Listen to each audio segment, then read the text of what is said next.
Maranatha, c'est... Révélation 12, verset 12. C'est pourquoi réjouissez-vous cieux et vous qui habitez, Mais malheur à vous habitants de la terre et de la mer, car le diable est descendu vers vous en grande furie, sachant qu'il a peu de temps.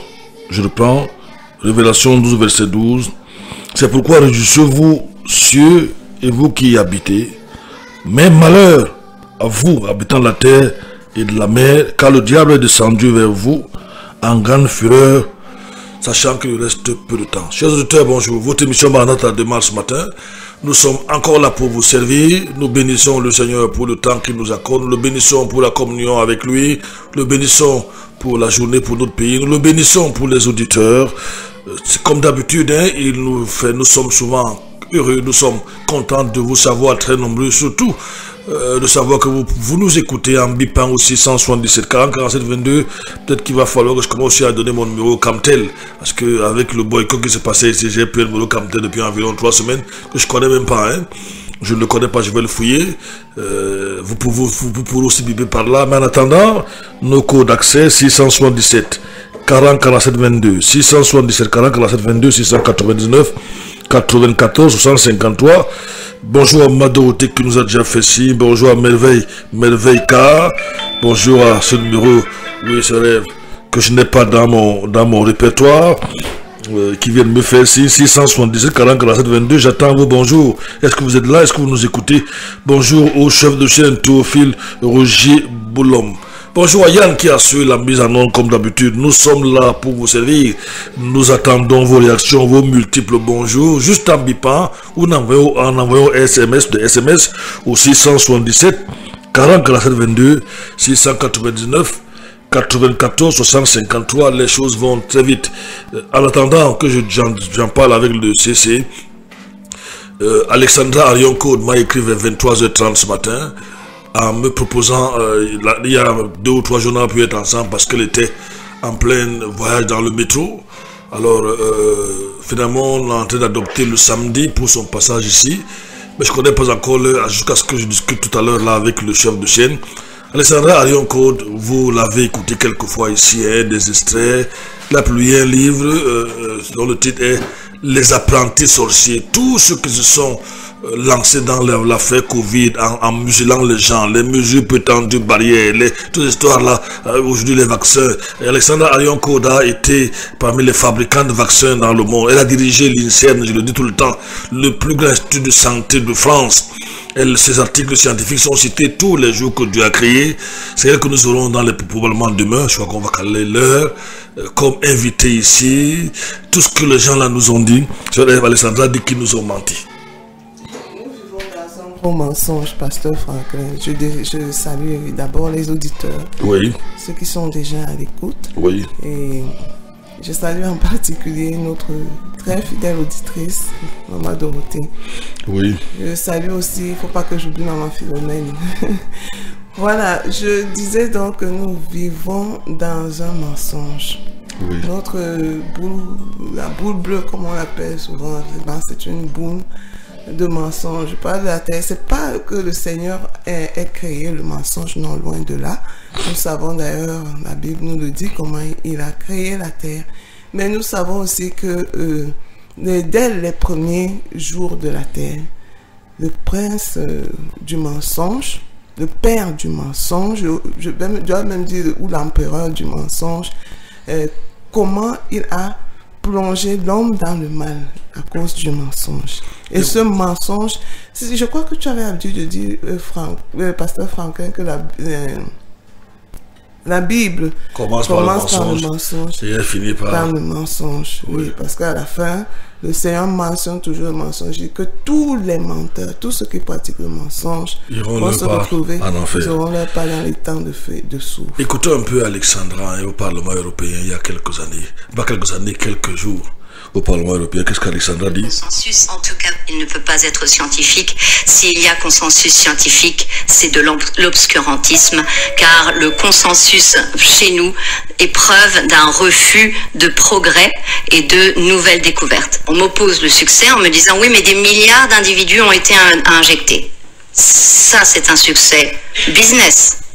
Ça, c'est un succès administratif, d'avoir forcé des pays à injecter des populations. Ça, c'est un succès de manipulation des populations à prendre un produit dont ils ne savent rien. Mais en tout cas, ils n'ont pas réussi à traiter le mal qu'ils voulaient traiter. Si jamais les médecins là, ne sont pas capables de monter au créneau en disant « on nous a menti », on nous a fait injecter un produit qu'on nous a dit qu'on maîtrisait et qu'on connaissait depuis longtemps. C'est faux. C'est faux. On nous a menti, on nous a dit que l'ARN messager se dégradait tout de suite. C'est faux. On nous a menti, on nous a dit que l'ARN messager allait rester dans le muscle. C'est faux. On nous a dit qu'on allait injecter que 2 fois ces doses. C'est faux. On nous a dit qu'ils étaient sûrs et efficaces. Ils ne sont ni sûrs ni efficaces. On nous a dit que la phase 3 était terminée. C'est faux.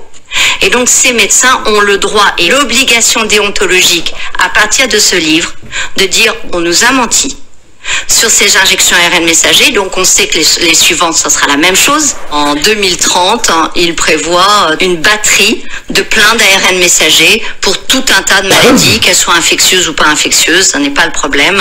Et c'est pour cela que j'espère que ce livre va permettre d'avoir les débats que nous n'avons pas eus. Et du coup, je l'espère, d'arrêter, premièrement, d'injecter de l'ARN messager à tout bout de champ.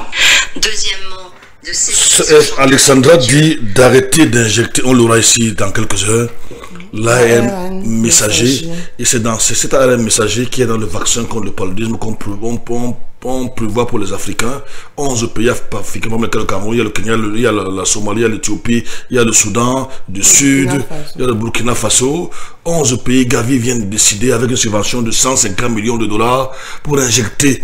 Alexandra dit, elle a fabriqué les vaccins. Mais Pasteur Franquin, je vais te dire quelque chose. Hier, j'étais chez ma soeur et je causais avec mon beau-frère. On parlait évidemment de ces choses parce que je crois qu'à toutes les tables, dans toutes les maisons, on doit en parler. On doit en parler. Pour parler. que les gens soient conscients de ce qui se passe. Il m'a dit, tu te rends compte, ces gens sont vraiment rusés. Hein.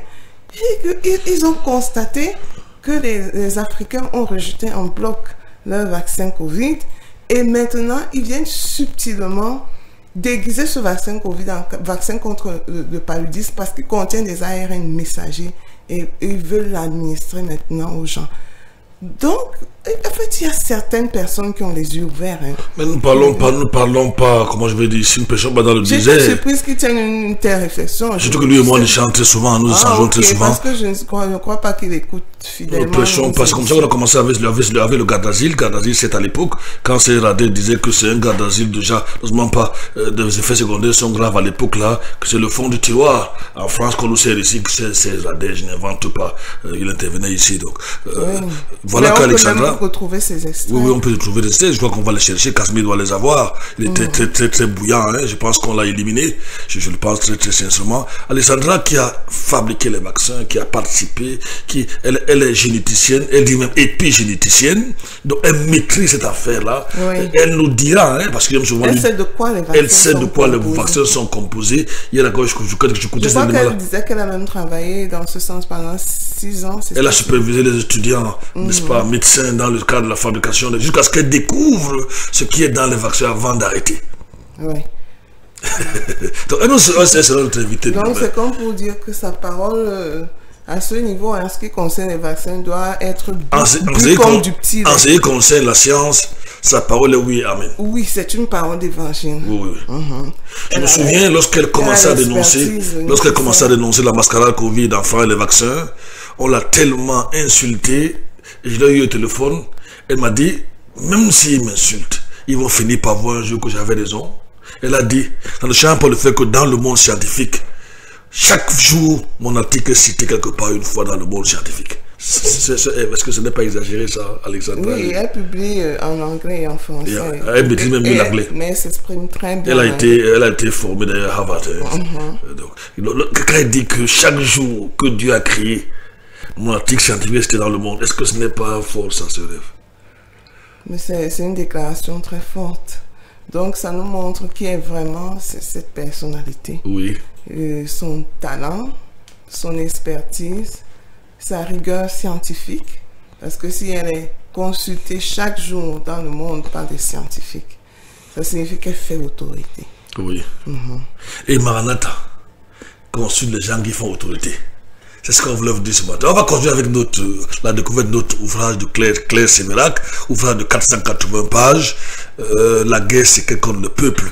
Tout y passait, et en vous rappelant que je suis étonné en découvrant avec vous Claire Sévérac, quand j'ai fini l'ouvrage ici, les larmes climatiques, la manipulation du climat par les militaires, j'ai fini avec les larmes aux yeux. Est-ce que tu avais entendu parler du phénomène El Niño? Non. Mais El Niño, c'était pas un ouragan ou un cyclone, c'était pas... Oui, on parlait du réchauffement climatique, on parlait ça avait fait des milliers de morts. Est-ce qu'aujourd'hui on sait les pluies, la pluie, les sources de la pluie, que c'était provoqué? On ne sait pas. Est-ce que c'est qu'aujourd'hui, quand on parle de réchauffement climatique, on se moque de nous? Des professeurs en parlent aujourd'hui.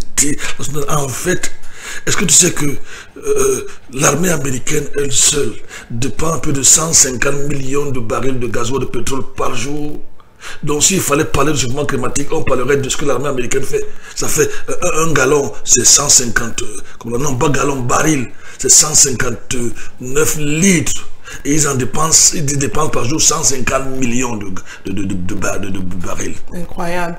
Et on nous fait croire que c'est nos petites voitures ici. Et à cela, quand on additionne, leur dépense par jour dépasse de loin la dépense du Chili en carburant, je veux dire la consommation de carburant, le Chili, la Suède, la Suisse, seulement par jour.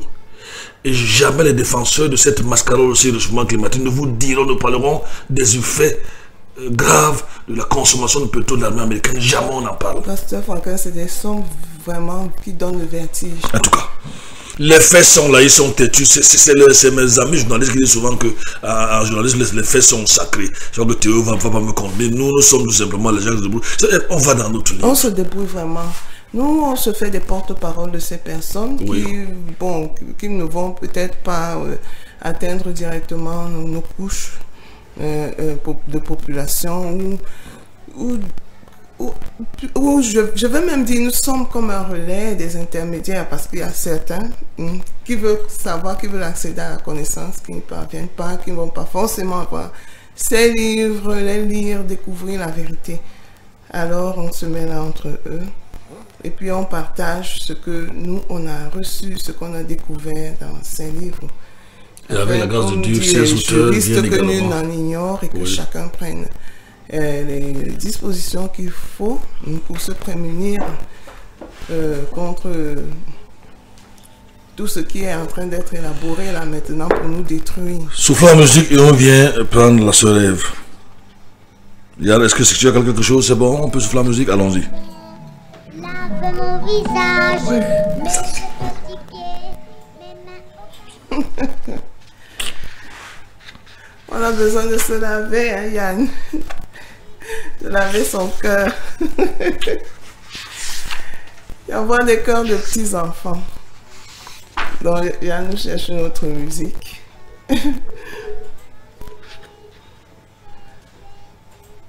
Et pendant qu'il le fait, Pasteur Franklin, tu nous as proposé un verset tout à l'heure. Tu peux le lire, je sais pas si non, je ne veux pas le relire. Est-ce que nous sommes en direct ou parce qu'il a coupé? Est-ce que nous sommes... Non, nous sommes bien en direct, j'ai mon casque. Moi, je veux proposer plutôt, ou du moins, Claire Sévérac, dans son livre, nous propose un verset par rapport à ce chapitre 1er. Ah bon, Claire Sévérac? Oui, un verset biblique dans ce livre. Et il se trouve dans Luc au chapitre 21 et c'est le verset 11. Moi, je le lis dans la version... S'il te plaît, pour être plus précis, avant que tu n'avances là, je vais donner les chiffres exacts de ce que j'ai dit tout à l'heure. L'armée américaine consomme chaque jour en pétrole 350 000 barils par jour. Et un baril, c'est 159 litres. Donc cela fait à elle seule plus que ce que consomment le Chili, la Suède, la Suisse, je ne parle pas des pays africains. Mais les experts du réchauffement climatique ne vous le diront jamais. Jamais. On n'en parle jamais, on n'en parle nulle part. Donc, je crois qu'on va... je voulais te donner cette précision là. Je voulais donner cette précision. Est-ce qu'on peut avancer? Est-ce qu'on peut avancer? Est-ce qu'on peut...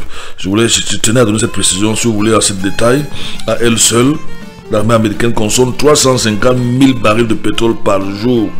Et le baril, c'est 159 litres. Donc s'il fallait parler de réchauffement à une seule, qui détruit la planète, on n'en parle jamais. C'est le plus gros pollueur. On n'en parle jamais. Allons-y.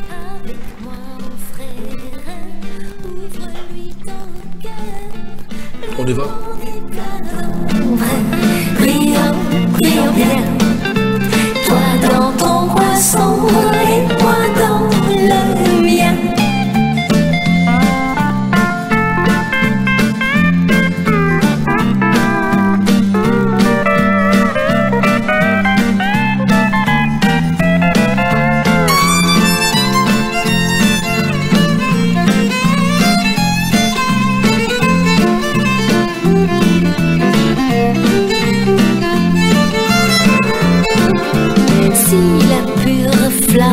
Parfois baisse un peu, veillons sur notre âme, ravivons le feu, le monde est plein d'ombre, prions bien, toi dans ton coin sombre et moi dans le mien. Le monde est plein d'ombre, le monde est plein d'ombre. Et chacun de nous doit briller dans son coin sombre. Que dit frère que je suis étonné qu'elle cite un verset? Ce matin, écoutez ça. Et ce verset, parce que nous parlons du contrôle du climat et de l'air que nous respirons, c'est le chapitre 1er de son livre. Et donc c'est le verset, ou du moins la citation qu'elle a choisie pour étayer ce chapitre. Je le lis dans Luc 21, c'est le verset 11. Et il y aura de grands tremblements de terre en divers lieux, et des famines, et des pestes. Et il paraîtra des choses épouvantables et de grands signes du ciel. C'est clair, c'est vrai que c'est ce verset. Oui. Bon, moi, je l'ai lu dans la version Osterwald. S'il te plaît, avant de continuer, je pense à un ami jusqu'où ces gens-là refusent la vérité, même leurs propres compatriotes. J'ai reçu hier soir le message du docteur Denis Agré. Ce matin, je lui ai envoyé comment je vais dire ça, on va dire une pléiade de versets, c'est un nombre de versets pour l'encourager. C'est un médecin français à Montpellier, il est chirurgien. Écoutez un peu, juste quelques secondes. Chers amis, les gens jugent trop hâtivement et ne cherchent pas à comprendre qui je suis. Tu peux juste poster ma pétition et aux gens de dire et d'écouter toutes les vidéos que j'ai faites qui sont dans le lien de la pétition, et une fois qu'ils auront tout écouté, peut-être qu'ils seront un autre avis. À bientôt. Je n'ai bien évidemment menacé de mort personne. C'est de l'interprétation d'un certain ministre de la Santé qui m'a jeté en garde à vue pendant 2 jours et demi, et le jugement pour lequel on m'a collé 6 mois de prison avec sursis ne portait pas sur ça. Donc, on a fait appel. On attend une certaine relax. Voilà, à bientôt. Tu vois, il parle presque en pleurant. Jusqu'où les gens l'ont ridiculisé, leurs médecins, leurs scientifiques, parce qu'ils étaient d'avis contraire. J'ai beaucoup prié pour lui ce matin. Le monde est vraiment plein d'ombre. Allons-y, avançons. Je te vois perdu dans tes pensées là. Tu penses à Denis? Non, pas vraiment. Je t'écoute, pasteur. Je t'écoute. Les choses sont terribles au-delà de ce que les mots peuvent exprimer, pasteur. Ah oui. Et je voudrais vraiment que les gens le réalisent et se tournent vers le Seigneur Jésus, parce que c'est lui qui est notre seul secours. Il est l'arche dans laquelle nous devons nous réfugier pour échapper au déluge que les forces infernales ont décidé d'envoyer sur cette terre pour exterminer la race humaine, pour faire perdre à l'homme son humanité.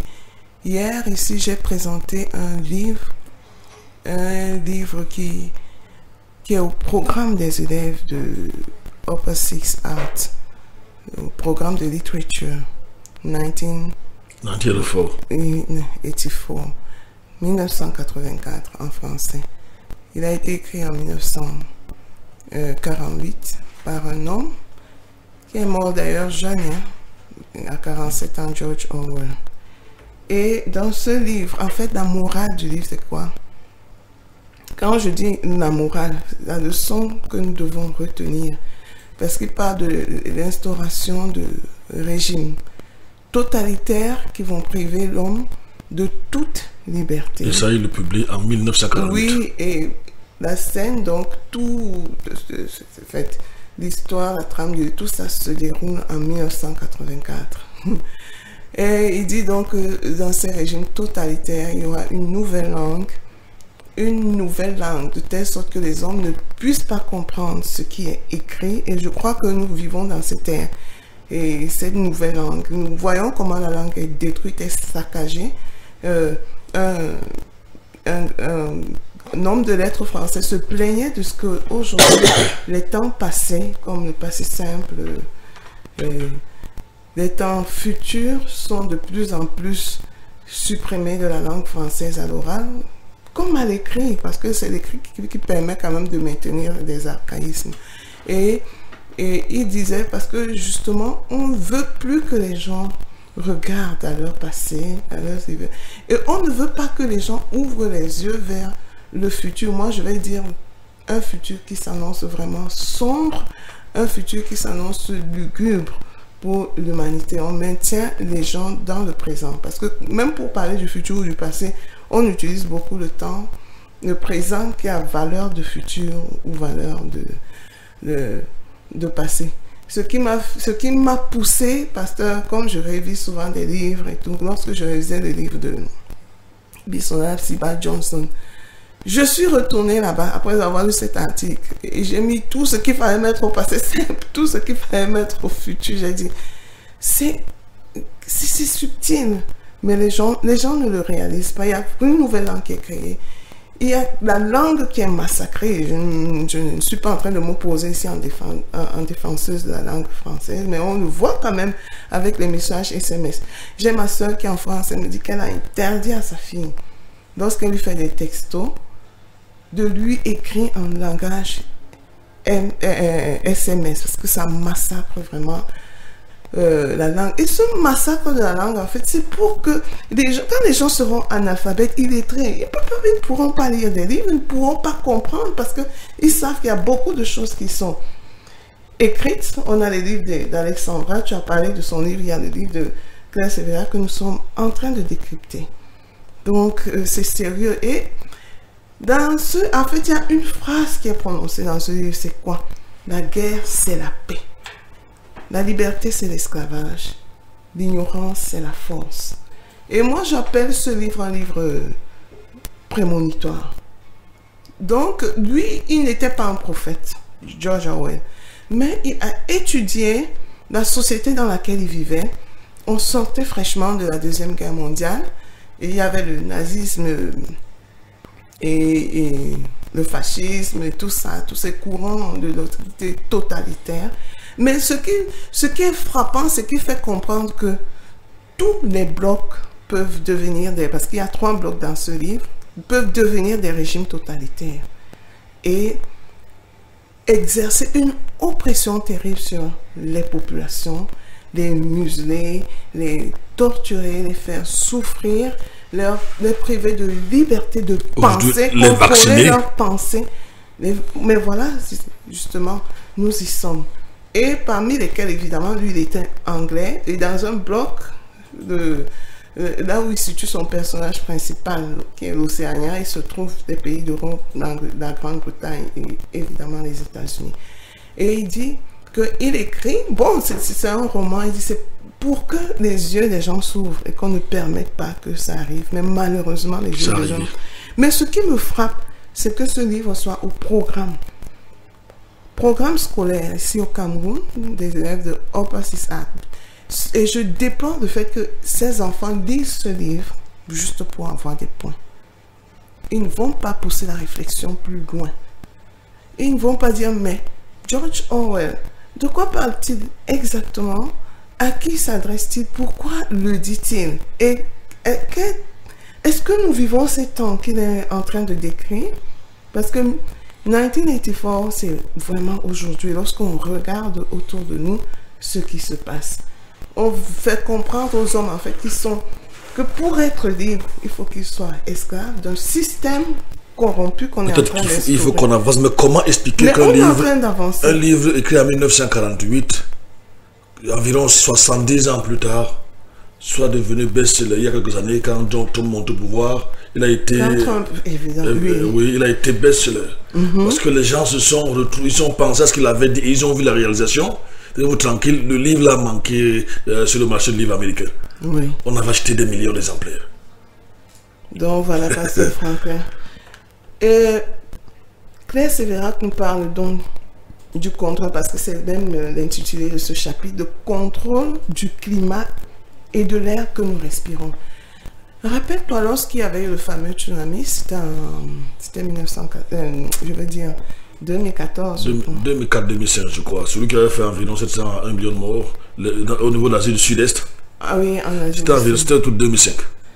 Bon, Pasteur Franklin, tu avais lu un article qui disait que le XXe siècle a été le siècle qui a connu le plus de tremblements de terre, de séismes, de catastrophes naturelles. Il n'y a pas un autre siècle. Mais maintenant, je vais te permettre de te corriger. Des catastrophes dites naturelles. C'est pour ça que je voulais... Quand on réfléchit. C'est pour ça que justement, j'étais en train de dire que, mais à bien y penser, lorsqu'on réfléchit, on réalise que ces catastrophes n'étaient pas naturelles. Et je crois que c'est pour ça que Claire Sévérac prend ce verset. Il y aura des signes. Et ces signes, ces phénomènes naturels ou artificiellement naturels, tous ces phénomènes, on les a retrouvés surtout au XXIe siècle. Oui. Dans ce livre donc, elle invite le lecteur à fixer le ciel. Avant, quand on était petit, on aimait regarder le ciel, on aimait regarder les étoiles dans le ciel. Moi, j'aimais regarder les nuages qui couraient dans le ciel. Et il y avait une petite chanson que j'avais apprise à l'école, à l'école primaire, j'étais au cours moyen 2. Et cette chanson disait « Les nuages passent, on ne les voit plus. Où vont-ils pousser par le vent, le sais-tu » Et donc un jour, je regardais le ciel et j'ai dit « Mais tiens, je ne vois plus les nuages poussés par le vent comme je voyais. » Parce que cette chanson, justement, m'amenait toujours. C'était une petite chanson que j'aimais. Et j'aimais tellement la chanter que ma maman, qui était institutrice, pas dans l'école où j'allais, parce que moi, j'allais à l'école du centre, elle m'avait demandé de lui apprendre cette chanson pour qu'elle l'enseigne également à ses élèves. Et donc, quand je regardais le ciel, je voyais justement les nuages, je voyais les différentes formes que les nuages prenaient. Parfois des formes qui ressemblaient à des têtes, à des arbres, et ainsi de suite. Mais depuis un certain temps, on ne voit plus ça. Quand on observe le ciel, on savait quand on observait à coup sûr que non, demain il va pleuvoir, ou elle dit demain il va neiger, mais ce n'est plus le cas. On voit juste une couverture maintenant au-dessus du ciel. Pourquoi? À cause des manipulations climatiques, des manipulations effectuées par des eugénistes. La plupart du temps aujourd'hui le ciel est gris. On voit que ce ciel d'un beau bleu nuancé. Le ciel est sale, il semble sale. Et quand par chance même il est bleu, il ne le reste pas longtemps.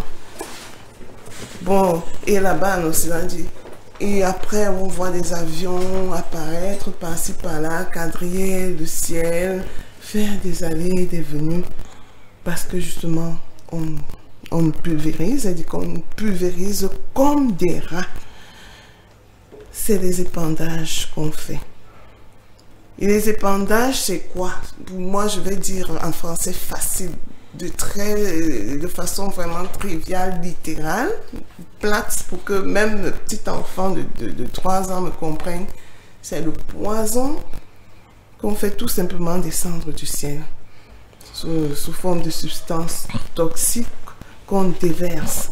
Et il se retrouve maintenant dans l'air que nous respirons, Parfois, tu marches, tu as du mal à respirer. Et j'avoue que c'est quand je vais à la campagne, en pleine nature, même comme là-bas aussi, on n'est plus très épargné, mais que j'ai quand même un semblant d'air frais. Dans les fruits que nous mangeons, que nous cueillons, ils se déposent dessus. Donc, même si vous prenez le fruit sur l'arbre, il faut bien le laver, très bien le laver. Ne dites pas seulement que, oh non, il est tombé par terre, il y a eu des microbes et tout. Même sur un arbre, lavez vos fruits. Parce que ces fruits reçoivent des particules toxiques.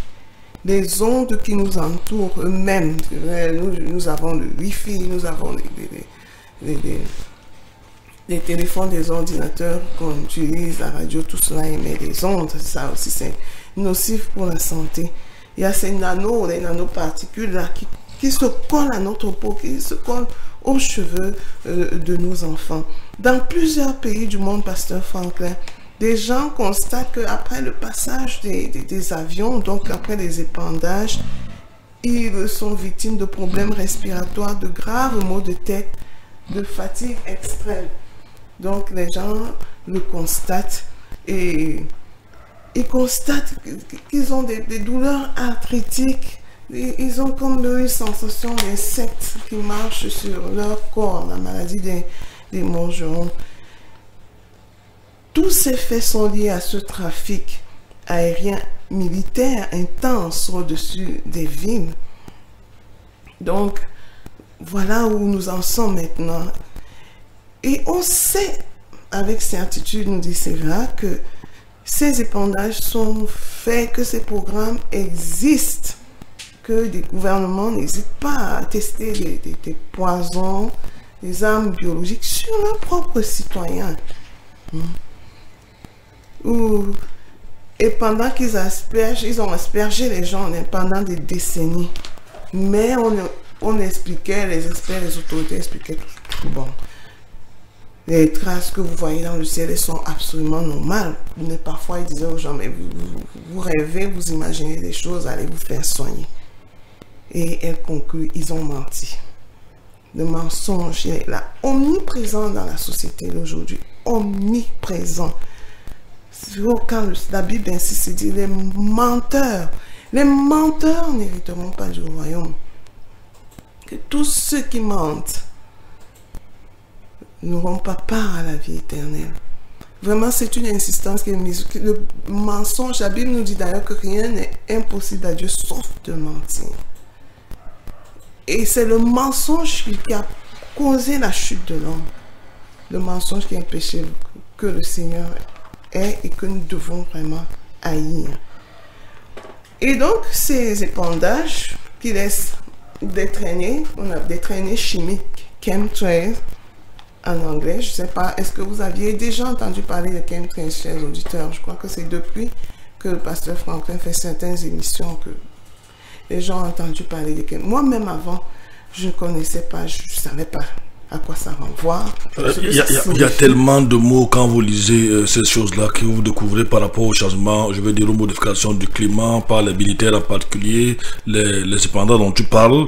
On a analysé dans le laboratoire pour la gouvernance de voici les produits qu'on a trouvés dans ces épandages. Ça veut dire ce qui retombe sur le sol pendant que les avions épandent et déversent ces produits chimiques. Je vais vous citer quelques-uns. Les sources sont là. Il y a l'aluminium. Il y a le barium, il y a le sulfate, il y a le chlorure, il y a le cadmium, le titane, il y a le lithium. Et on a remarqué, parmi les maladies qu'on a trouvées aux populations dont on a épandé, vous avez le chlamydia, vous avez... Mais j'ai la liste, je ne suis pas en train d'inventer. Vous voulez que je vous donne la page, j'espère que je peux retrouver, parce que tout à l'heure, pendant que tu es assez, peut-être j'ai encore perdu la page, mais il y a le cancer de poumon, il y a le blocage des reins, je crois que la liste est longue, hein, et on a trouvé ça dans cette population qu'on avait épandée. Il y a vraiment plusieurs types de cancers, effectivement. Oui. Donc peut-être que tout à l'heure je vais trouver, pendant que tu avances, je vais trouver, j'avais ça sous mes yeux quand tu m'as fait un geste ici en studio et j'ai un peu perdu tous mes sens là. On va avancer. Dans les chemtrails, c'est des traînées blanches. Peut-être certains ont pu les observer, qui sont laissés par les avions qui pulvérisent sur nos têtes des produits extrêmement toxiques. C'est vrai qu'il y a souvent certaines traînées au passage, mais elles disparaissent rapidement. Mais elles disparaissent, les scientifiques disent que celles qui sont naturelles là, ou normales, des avions, cette fumée blanche là, c'est 10 à 20 secondes. Oui. Les chemtrails font des heures, voire des jours. Ils sont capables de couvrir 2, 3, voire 4 pays pour verser le poison. C'est terrible. Donc on comprend, Pasteur Franklin, que nous sommes tous victimes des armes bactériologiques, des implants, des nanoparticules, des mutations génétiques, des manipulations mentales. Nous sommes exposés vraiment aux perspectives terrifiantes ouvertes par le transhumanisme, l'eugénisme. C'est le but des élites, oui, de nous achever ainsi. Et il faut que cela se sache. Parce que des auteurs comme Claire Sévérac et bien d'autres, Patrick Pazin dont tu parlais, ce sont des gens qui ont mené des recherches très fouillées, qui ont effectué des analyses. Ces analyses sont vraies, les documents sont vrais, ce que nous voyons est vrai et tout le monde doit le savoir. Ce n'est pas la théorie du complot, c'est réel et nous devons comprendre qu'avec ça, nos enfants n'ont pas d'avenir. Quand on priait ce matin, je me suis beaucoup attardé sur les enfants. J'ai retrouvé la page que je ne la perds pas. Donc c'est cependant, c'est chemtrails, c'est une cause de la population qui ont été touchées. Je vais citer quelques maladies. L'Alzheimer, on a découvert ça chez les enfants. L'Alzheimer, oui. On a découvert la fibromyalgie, oui. Le cancer du sein. Et on a encore plus bas, on a encore d'autres maladies qu'on a trouvées, comme moi j'avais, dont d'abord je ne pouvais pas entendre parler de ça. Il y a les bactéries chlamydia pneumonia, il y a le mycoplasme. Pour l'homme, évidemment, il y a le cancer des poumons. Il y a une maladie là que j'ai découvert hier, les morgelons qui commencent à faire. La maladie des morgelons. Des morgelons, oui. Donc, il y a toute une liste là. En fait, ce sont des nanomatériaux qui sont déversés. Et quand ça se dépose, voilà ce que ça crée. La population disparaît tout doucement. Oui. Allons-y. Donc voilà. Donc les chemtrails, Pasteur Franklin, c'est une réalité. Et nos enfants n'ont pas d'avenir. En fait, si rien n'est fait, si on n'arrête pas ce qui se passe. Mais bon, qui va le faire? Qui va arrêter? Patrick Pazin explique que c'est impossible d'arrêter parce qu'au départ, c'est quelque chose qui était fait de façon privée. Les gens voulaient l'appuyer parce qu'ils ont des besoins d'agriculture. Mais aujourd'hui, toute cette manipulation est dans les mains des militaires. Tout à l'heure, je voulais dire aux auditeurs le nombre, si je peux encore retrouver cela, tous ces ouragans, par exemple Katrina. Vous avez les ouragans qui étaient de l'œuvre des hommes. Il y a les sources, il y a Rita, il y a Katrina, il y a Emily. Nous, on pensait simplement qu'il y a quelque temps. Il y a ça. Mais nous, on donnait assez. Nous, on pensait que c'était naturel. Et ensuite, vous avez la tempête 99 qui a fait peu de 30 000 morts au Venezuela. Et à l'époque, là, il y avait un problème entre Hugo Chavez et les Américains. Ils ne le voulaient pas. Donc, ils ont provoqué cette tempête parce qu'on a vu après que ce genre de tempête n'avait pas hésité avant avec des éclairs. J'ai des sources dont je ne suis pas en train d'inventer. Et il y a eu 30 000 morts au Venezuela. 30 000 morts, 10 à 30 000 morts. Une tempête créée par les hommes comme ça. Il y a, lors de la guerre de l'OTAN en 98, Patrick Pazin, par exemple, raconte ce bombardement qui a eu l'OTAN où ce n'est que la Serbie qui avait un nuage noir. Il pleuvait autour de la Serbie, tous les pays voisins, sauf sur la Serbie. Non. Et ça a continué comme ça pendant plusieurs ans, 1 ou 2 ans après la guerre. Pendant ce temps, ils ont détruit carrément les Yougoslaves avec les épandages. Tout le ciel était noir. Mais la Croatie, tous les autres pays, ils avaient la pluie, ils avaient tout. Parce qu'il fallait éliminer par tous les moyens la Yougoslavie. Voilà comment est-ce qu'elle est tombée. C'est terrible. Ça, c'est en 1998. Il y a également l'ouragan Mitch. Il cite ici une dizaine ou une vingtaine d'actions de ce qu'on dit par les militaires. Parce qu'aujourd'hui, c'est impossible d'en parler. Parce que ce sont les militaires qui ont les choses en main. Je veux de la cessation, de comment est-ce qu'on peut arrêter. Oui, c'est impossible, c'est parti. C'est parti, parti. Parce qu'il faut aussi que les prophéties bibliques s'accomplissent par ce fait. Ces choses doivent arriver, le Seigneur l'a prédit. Et malheur à ceux qui n'ont pas trouvé refuge en lui. Oui. Donc, Claire Sévérac dit, même si on arrive à arrêter ça, comme tu dis, ça a déjà commencé, beaucoup de choses ont été détruites. On décime la planète, on inonde la terre, on pollue le ciel, on trouve la couche d'ozone, on tue les espèces parce qu'il y a beaucoup d'insectes Dernièrement, j'essayais de décrire lors de la dévotion matinale aux enfants, je leur parlais du péché et de la manière dont Dieu voit la terre maintenant. Je disais qu'il la voit comme une boule noire avec de petits points lumineux par endroits, un peu comme on voit les lucioles, dans l'obscurité. Et je leur ai demandé s'ils connaissent ces lucioles. Ils m'ont dit, bon, pour certains, je crois qu'il n'y a que ma fille Martine qui avait dit, oui, il y a ça, Dieu. Et je lui ai dit, ça a même disparu. Elle dit, non, il y en a beaucoup. J'ai dit, non, puisque moi, j'ai déjà passé la nuit là-bas. Quand on était petit, on s'amusait dans la nuit à aller attraper des lucioles. Et puis, on allait dans nos chambres, on éteint la lumière, on ferme la porte, on les jette là dans la chambre, on les voit briller. Mais ces animaux, ces insectes ont disparu. On parle de plusieurs centaines d'espèces, ou milliers d'espèces qui ont disparu à cause de ce chemtrails, ces épandages qu'on envoie aussi, ces produits chimiques. Les abeilles qui sont les abeilles vont disparaître. Et on sait que les insectes sont très utiles, Pasteur Franklin. Pour vous montrer combien c'est vrai, ceux qui ont juste un âge 20, 30, 40 ans, vous verrez qu'il y a des insectes qu'on ne voit plus aujourd'hui. Elle parle combien d'espèces qui disparaissent à cause de chemtrails. Elle a de nos chiffres. Non, je n'ai pas de chiffres ici, à moins que je ne cherche. Oui, elle parle quand même de dizaines de milliers d'espèces qui ont carrément disparu. Je vous rappelle qu'à l'époque, on voyait facilement les papillons. On pouvait les voir en colonie de dizaines de... Ça n'existe presque plus, ça a presque disparu.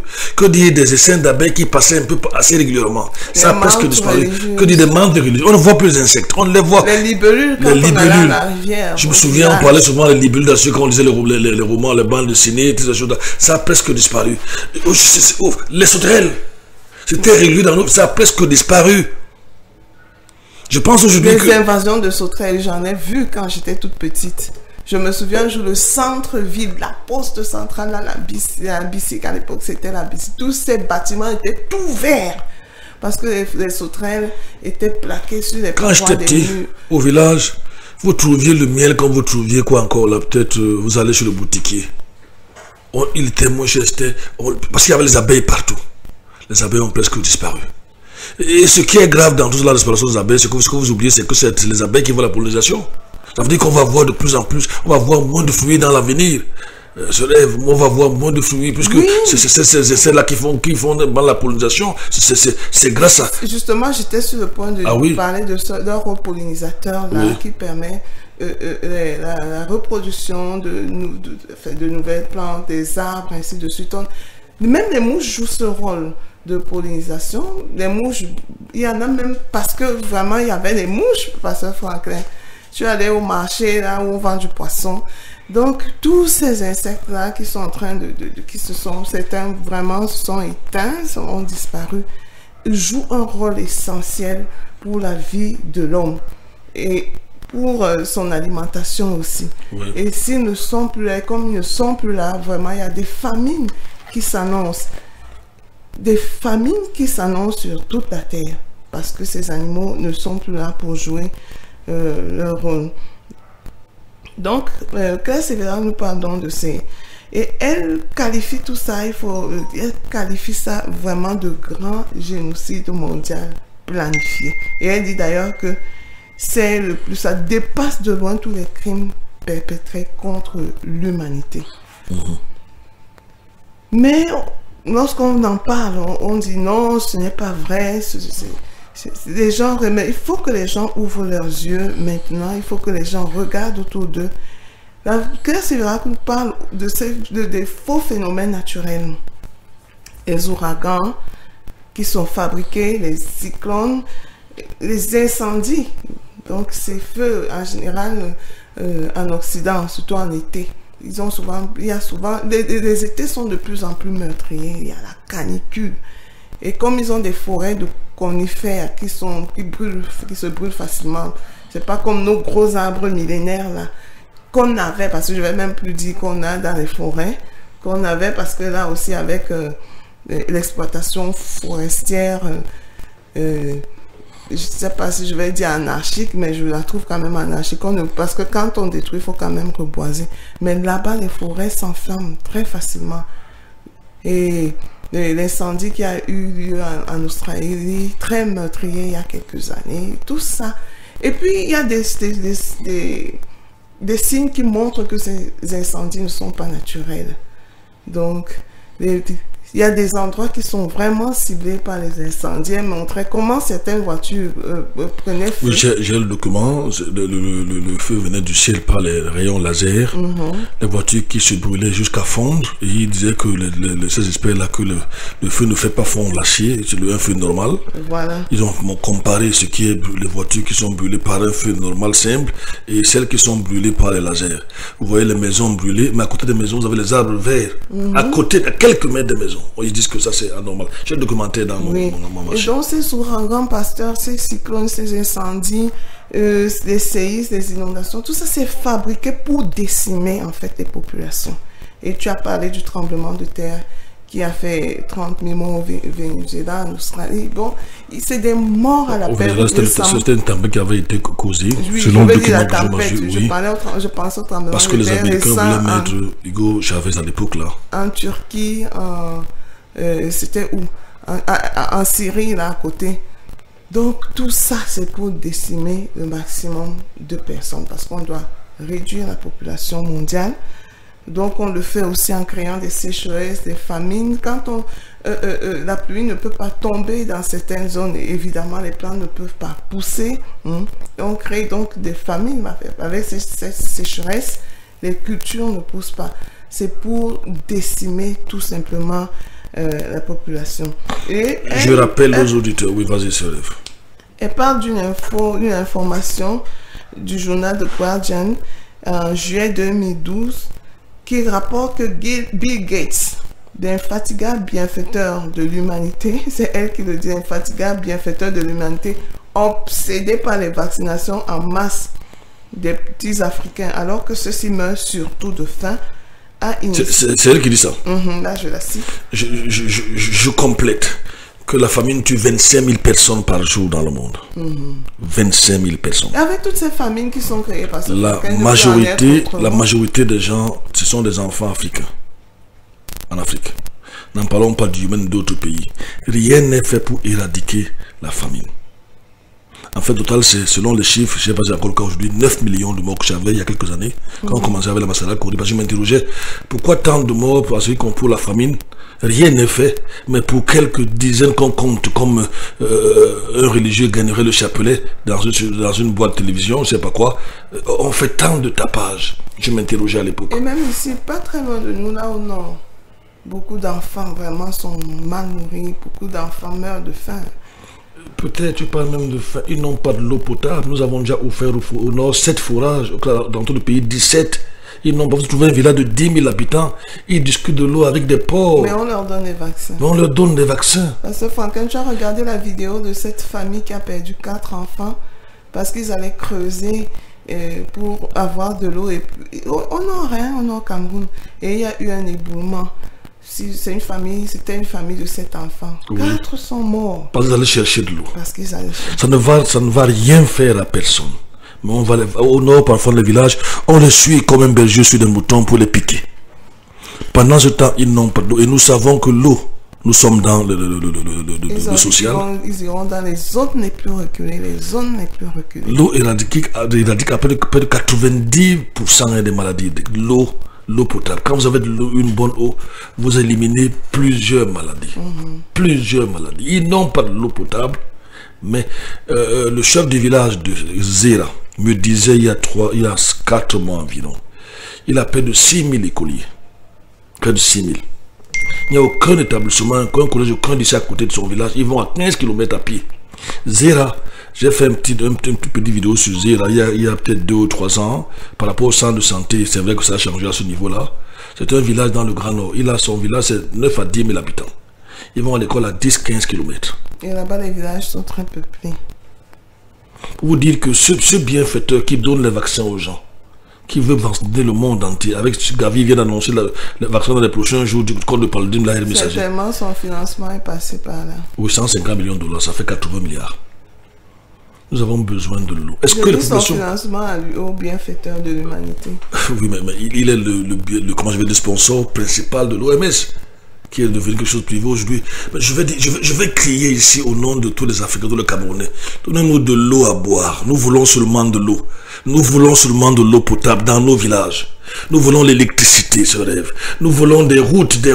Moi j'ai des plantations, tout pourri au village. Tout pourri au village. On peut même pas amener l'eau vive à 10 km. 10 km, 20 km du goudron, c'est impraticable. Nous voulons, Bill Gates, nous voulons de l'eau potable. Et des routes. Rockefeller, et des routes. Nous voulons que nos enfants aillent à l'école. Dans les villages, il n'y a pas d'école, il n'y a pas de centre de santé, il n'y en a pas. Nous ne voulons pas les vaccins. Ça ne nous sert à rien du tout. Ou les ouragans. Ou les ouragans. Il y a calme un peu de cette classe, c'est vrai que c'est son livre qu'on découvre comme ça. La guerre, c'est quelque chose de plus 484 pages. Il vous donne ce qui peut vous tuer, pas ce qui peut vous donner la vie. Pas du tout. Nous voulons que le prix du carburant baisse, c'est notre souhait. Nous voulons que le prix du maquereau baisse au marché, c'est le souhait des populations. Nous voulons, le riche l'acheter il y a quelque temps à 200 francs CFA, 1 kilo. Aujourd'hui il est parti à 700 voire 1000 francs CFA. Voilà ce que nous intéresse. Nous voulons que l'huile d'arachide qui était à 600 reparte en peut-être 800, maintenant c'est 1500 voire 2000 parfois. Voilà ce que le peuple veut. À un moment c'est arrivé à 2000, hein, avant de rechuter encore. Yann, tu n'as pas trouvé les stades clairs? On peut écouter en clair.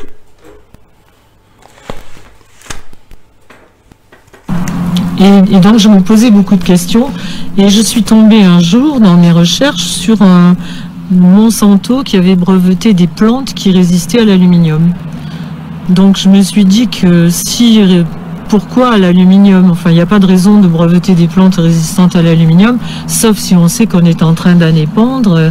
Et donc, ça corroborait ce que je voyais dans plein d'écrits, à savoir que les gens qui faisaient analyser leurs terres dans plein de pays du monde trouvaient des taux d'aluminium absolument gigantesques, c'est-à-dire 63 000 fois plus élevés dans certains endroits, soi-disant purs de la planète, que la dose normale et admise par les normes de sécurité.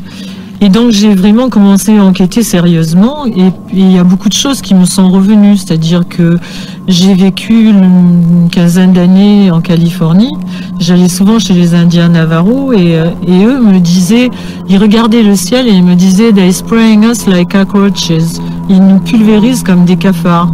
Et je trouvais ça bizarre à l'époque, je me disais peut-être qu'ils ont un peu trop tiré sur le calumet. Je comprenais pas, j'étais pas au courant de tout ça, quoi. Et en fait, en recherchant, je me suis rendu compte là que c'est vrai, il y a des épandages sur nos têtes constants depuis au moins 50 ou 60 ans, quand on retrouve les documents. Et donc, pour expliquer aux gens qui ne savent pas ce que c'est, on nous dit que ce sont les avions de ligne qui laissent des traces dans le ciel. Il y a effectivement certains avions de ligne qui laissent certaines traces dans le ciel, mais ça n'a rien à voir. C'est-à-dire qu'un avion de ligne normal qui laisse une trace, au fur et à mesure que le nez de l'avion avance, la trace s'enlève, enfin disparaît derrière. Dans le phénomène de ce qu'on appelle chemtrails, c'est-à-dire chemical trails, les traces chimiques, on voit bien l'avion, on voit une trace qui est beaucoup plus longue que normale et qui ne disparaît pas au fur et à mesure que l'avion avance, mais qui se désintègre et qui touche les traces d'à côté. Parce qu'en fait, ce qui se passe maintenant, si vous regardez le ciel quand il fait beau, quand le ciel est bleu, au bout d'un certain temps, un jour, 2 jours, une demi-journée, le lendemain matin, vous voyez les avions arriver en escadrille, c'est-à-dire ils arrivent et ils quadrillent carrément le ciel à angle droit. Donc déjà, c'est pas normal, puisqu'on n'a jamais vu, enfin moi j'ai habité à Los Angeles justement, dans les collines où on voyait très bien l'aéroport, et les avions décollent tous dans le même sens et atterrissent tous dans le même sens. Ils se croisent pas, ils font pas du gymkhana au-dessus de nos têtes, quoi. Donc j'espère que vous avez écouté, nous écoutions comme ça Claire Sévérac, c'est son livre que nous découvrons. J'espère que Yann va trouver un deuxième extrait. Je ne fais que dire avec insistance que nous inventons tout ce qui est dit ici. Donc, je rends grâce à Dieu qui a permis que je connaisse Patrick Pazin, éditeur, documentaliste, expert en relations internationales, tout ce qu'on peut imaginer. Il publie à Mediapack, j'ai son livre sous mes yeux ici. Il a interviewé des personnalités que vous ne pouvez pas imaginer. Au projet, j'ai commencé à avoir peur de lui. Et il a sa propre maison d'édition. Oui. Sa maison d'édition s'appelle... Et même Claire Sévérac avait la scène, parce que justement les éditeurs refusent de les publier. Donc sa maison d'édition, c'est... Je crois c'est comment... Ils sont obligés d'avoir... Ça doit être Tal quelque chose, je vais vérifier sa maison d'édition. La maison d'édition, c'est Talma. Tellement ça plombe mes os. Je disais qu'en le lisant, j'ai découvert qu'il a été des généraux, et des colonels, et des experts en tel domaine, et tel ministre américain, tel ministre... Je dis que je Et me c'est suis... souvent des militaires, des scientifiques repentis. Je me Donc, suis des dit, gens mais qui- comment se fait que ce monsieur-là est monstre, tutoie, je ne suis pas, c'est pas normal, ça c'est anormal. Si tu lis son livre, tu vas avoir peur de qui est ce monsieur. Ah, c'est des hommes de la même nature que toi. Oui, mais Biya, la même matière, comment je peux le voir, lui-même le ministre, tu peux saluer le ministre du Cameroun, tu l'as déjà salué, tu as dans son bureau. Ils ne savent pas qu'ils sont poussière et qu'ils retourneront poussière. Allons-y, avançons. Tu as trouvé un autre extrait, on peut suivre Claire Siverac. Vous pouvez commencer à réagir au 677 40 47 22 699. Mais avant de la suivre, je voulais achever. Oui, allons-y, allons-y. Ok, le temps. On a encore environ 10 minutes. Oui. Donc, Non, je on va disais- devoir devenir proche de zéro. Et évidemment, tous ces petits copains se marrent parce qu'ils ont tous compris que c'est le numéro qui allait devenir proche de zéro, Probably one of these numbers is going to have to get pretty near to zero. c'était les gens et pas le CO2. Et donc en fait, il dit, même avec les nouveaux systèmes de santé et avec les vaccinations, on ne pourra pas descendre le nombre d'humains sur Terre de plus à 10 à 15%. Ça fait quand même réfléchir sur ce qu'ils font avec les vaccinations. Et en plus, quand on regarde son copain Al Gore, qui lui, depuis qu'il a quitté le gouvernement américain, s'est fait des rodoudounes or en parcourant la planète et en dénonçant le CO2 comme le truc le plus terrible qui pouvait nous arriver, en fait, on se rend compte qu'il est parti du gouvernement américain avec $1 million d'actifs.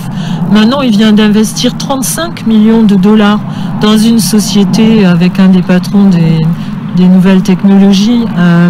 Et il vient de créer surtout un truc génial qui est la première bourse carbone. C'est-à-dire que lui qui dit qu'il faut arrêter qu'il faudrait arrêter tout carbone et évidemment et même respirer quoi, parce que on commence à être embarrassant. Lui, il a créé une bourse au carbone, c'est-à-dire que par exemple une société, selon ce qu'elle fait, aura un bon pour dépenser 500, je dis n'importe quoi, mais 500 tonnes de carbone, l'autre aura 10 tonnes, etc. Celui qui dépense pas le crédit qui lui a été alloué va pouvoir revendre ses bons carbone, et celui qui en a pas assez va pouvoir en acheter. Ce qui laisse bien comprendre que ça va se passer entre les gros, c'est-à-dire plus vous aurez du pognon, plus vous pourrez polluer, puisque vous pourrez non seulement avoir des bons, mais vous les échanger. Ça n'a jamais été une façon d'arrêter le CO2 sur la planète. Et pour cause, puisque quand on regarde bien, le CO2, c'est 0,05% de l'atmosphère. Oui, alors on avance. Vous pouvez déjà commencer à réagir au 677 40 47 22 699 94 60 53 se lève. Oui, Pasteur Franklin, j'étais en train de... Il faut que je me retrouve aussi. Je crois que j'étais en train de parler de Bill Gates tout à l'heure. Oui. Du projet qu'il avait initié en 2012. Un énorme projet qu'il a même initié et financé avec l'université de Harvard. Et il s'agissait d'un gros ballon flottant à 25 000 mètres au-dessus au Nouveau-Mexique, d'une ville du Nouveau-Mexique qui s'appelle Fort Sumner. Et ce ballon avait été conçu pour lâcher des tonnes de produits chimiques sulfurés dans l'atmosphère. Le but présenté était de reproduire les effets d'une éruption volcanique qui, en rejetant des sulfates dans l'atmosphère, bloque les rayons du soleil. Et ces particules toxiques devaient réfléchir le rayonnement solaire dans la haute atmosphère pour refroidir la planète. Et si la Terre se refroidit, les océans aussi vont se refroidir. Il y aura moins d'évaporation, donc moins de nuages et moins de pluie. Voilà donc un projet colossal qui demande vraiment des sommes colossales que Bill Gates, en dehors de la vaccination, qu'il finance. Donc, il finance aussi des projets pour manipuler la nature. Et quand il y a moins de pluie, bon, les nuages, les faux nuages, c'est parce que c'est des nuages de sulfate qui aura en fait, ça va affaiblir le phénomène des moussons en Afrique et en Asie. Ça va réduire la pluie qui irrigue les cultures. Et voilà ce qui explique aujourd'hui que les gens n'aient pas assez de pluie. Je me souviens, quand on va souvent au BAM, les sœurs se plaignent, disent, oh, mais on ne comprend pas ce qui se passe. Il n'y a plus de pluie. Et de l'autre côté, par contre, ici, souvent, je leur dis, mais il pleut abondamment. Il pleut, ils disent, voilà, les gens qui n'ont pas besoin de pluie en ont. Et nous qui en avons besoin, nous n'en avons pas. Donc, c'est des manipulations qui sont faites maintenant sur la nature pour que la nature devienne notre propre ennemi. Et c'est là, on nous parle d'un journal, c'était le 6 décembre 2001, le journal culturel du centre de l'Ohio qui a publié une enquête de 2 chercheurs sur les efforts des gouvernements pour contrôler Mère Nature. On veut maintenant contrôler la nature. Et là, on parle donc de plusieurs numéros de brevets qui avaient été accordés pour comment je vais dire, des inventions de plus en plus inquiétantes, de manipulation de phénomènes. Je rappelle que les lignes sont ouvertes, nous sommes presque vers la fin de l'émission. Comment pouvez-vous imaginer, chers amis, que les gens brevettent de la nature, l'atmosphère, l'ionosphère, tout, c'est incroyable, les brevetés, donc c'est des propriétés des individus, de l'armée. Je dis, l'ionosphère, cette couche-là qui parce que Franklin, ils sont fous. Il y a même un Américain qui a eu le, comment on appelle ça, le titre foncier de, c'était quelle planète, je ne sais plus si c'est Vénus ou Jupiter. Il a réalisé que, mais bon, cette planète n'appartient à personne, je peux revendiquer sa propriété. Tu te rends compte? En tout cas, ce qu'on remarque, c'est que les eugénistes aujourd'hui, pasteurs, ont décidé de prendre la place de Dieu. Parce que si vous voulez manipuler la nature, si vous voulez contrôler la nature, la changer, la transformer à votre gré, vous voulez tout simplement prendre la place du Créateur. Et c'est très inquiétant. C'est vraiment inquiétant pour les hommes. Et surtout ceux qui n'ont pas trouvé refuge en Dieu. Parce que là, sa conclusion, et celle d'autres chercheurs, d'autres journalistes et tout, c'est que où irons-nous? On n'a plus où se cacher. Tu parles souvent de cette chanson que les enfants chantent. Vraiment, il y a beaucoup de sagesse dans les chansons des enfants. Bon, c'est vrai que c'est peut-être des grands qui ont été inspirés et qui ont écrit et composé ces chansons. Mais où seras-tu quand Jésus reviendra? Et là, il y a un petit couplet qui dit, bon, la personne à qui on pose cette question dit, j'irai me cacher derrière les montagnes. Et les montagnes elles-mêmes, elles vont te dire, je ne te veux pas. Parce que les montagnes elles-mêmes vont chercher à fuir devant la colère à venir de notre Dieu. Donc, voilà des gens qui ont décidé de prendre vraiment la place de Dieu, d'être des dieux pour nous, hein, sur cette terre. De faire de la nature, du monde, de la vie, ce qu'ils veulent.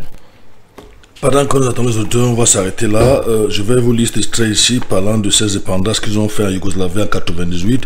Pendant la campagne de bombardement de l'OTAN de 98, de nombreux témoins signalent des phénomènes météorologiques étranges, donc d'immenses nuages noirs. Ils semblent sortir de nulle part et restent stationnaires pendant quelques semaines, ce qui paraît totalement anormal. Aucune pluie ne tombe de ces nuages, mais parfois des grêlons aussi gros que des œufs, causant d'énormes dégâts. Plus gros même. Moi, j'en ai vu ici, même chez moi. Je regarde. Il y a aussi des éclairs comme personne n'en avait jamais vu, et coups de tonnerre des centaines de fois plus puissants que dans le passé. Il se produit même un violent séisme quelques jours avant la capturation de Belgrade. Ces phénomènes cessent à la fin du bombardement. La Serbie est ensuite confrontée à la pire sécheresse de son histoire, comme s'il n'y avait plus de pluie ni de neige pendant longtemps. Étrangement, les pays voisins comme le Kosovo, l'Albanie ne sont pas touchés. Seule la Serbie est touchée. Des grêles tombaient lors de cette campagne-là. Le ciel de la Serbie avait été obscurci comme des œufs. Et ça a fait de terribles dégâts. Après la fin de la guerre, pendant que d'autres pays autour avaient la pluie, les Serbes n'avaient, et ça a provoqué la famine en Serbie. Que l'homme est méchant. Ah, ça c'est tout simplement un génocide planifié. Mais jamais la Cour pénale internationale des bandits n'évoquera cela. Et justement, Patrick Pazin évoque cela, Canada le Ponte. On n'a jamais porté plainte au président américain, jamais, jamais.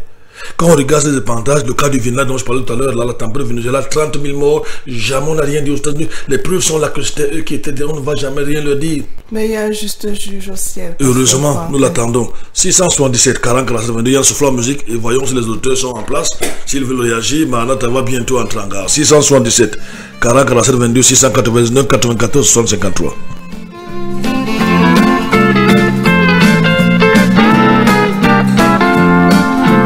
Je suis la lumière, a-t-il le sait?